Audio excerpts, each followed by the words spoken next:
In this final video for our series, we're going to set our game up to use touchscreen controls. To do this, we're going to switch our build target from the default standalone build target to iOS, and we're going to add some code to our player script to handle touchscreen input.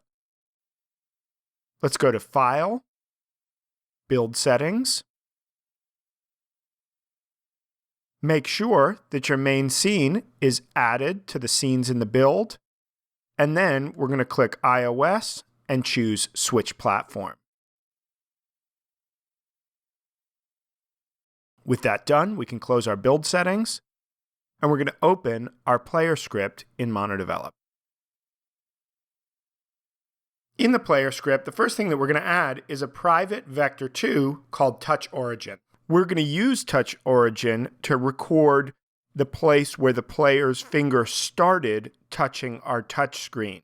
We're going to initialize it to -vector2.1, which is going to be a position off the screen. This means that our conditional that we're going to use to check and see if there has been any touch input will initially evaluate to false until there actually is a touch, which changes TouchOrigin.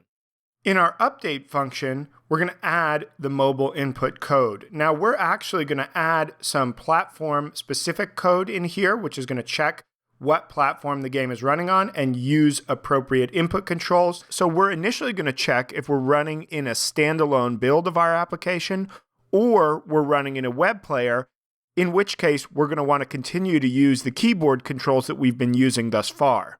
If we're not running in a standalone build or a web player, we're going to use else to encompass all other build targets, including iOS, Android, Windows Phone 8, etc. Next, we're going to check if input.touchCount is greater than 0, meaning the input system has registered one or more touches. If that's true, we're going to store the first touch detected in a variable of the type touch called myTouch. In this case, we're just going to grab the first touch and ignore all other touches because the game is only going to support a single finger swiping in the cardinal directions. Next, we're going to check the phase of that touch and make sure that it's equal to began by checking its touch phase so that we can determine that this is the beginning of a touch on the screen. If that's true, we're going to set our variable TouchOrigin to equal the position of myTouch.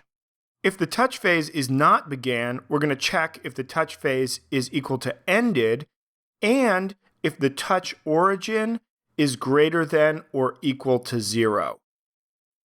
Since we initialized touch origin to -1, we can now check if we had a touch that ended, meaning the finger lifted off the screen, and if the touch origin.x is greater than or equal to 0, meaning the touch is inside the bounds of the screen and has changed from the value that we initialized it to when we declared it, and that it has ended.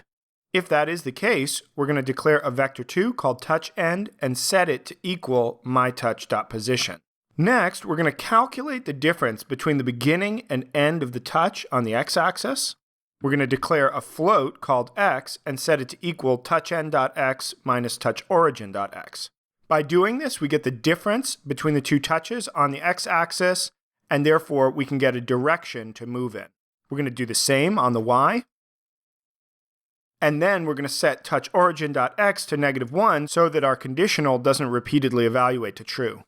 Because touch controls are not always in a perfectly straight line, we're going to have to take a guess at the user's intent with their touch. And so what we're going to do is we're going to figure out if the touch was generally more horizontal or generally more vertical in a given direction. We're going to do this using mathf.absolute and checking if x was greater than y. If x is greater than y, we're then going to check if x is greater than 0 to determine whether it's a positive or negative number and thereby what direction the user is trying to swipe in. We are then going to set horizontal to 1 or -1 accordingly. If the difference is not greater along the x-axis, then what we're going to do is we're going to set vertical to equal 1 or -1. We're going to add an end if statement at the end of our mobile code. Now, to tie this back into the code that we wrote earlier when we wrote the original player movement code, the values that we were previously getting using input.getAccessRaw from the input manager from the keyboard, which we stored into horizontal and vertical respectively, are instead being set in our touchscreen code using swipes. If we've determined that they've changed in this frame, meaning they're no longer equal to 0, the values they were initialized with, we're going to call attempt move and pass in horizontal and vertical.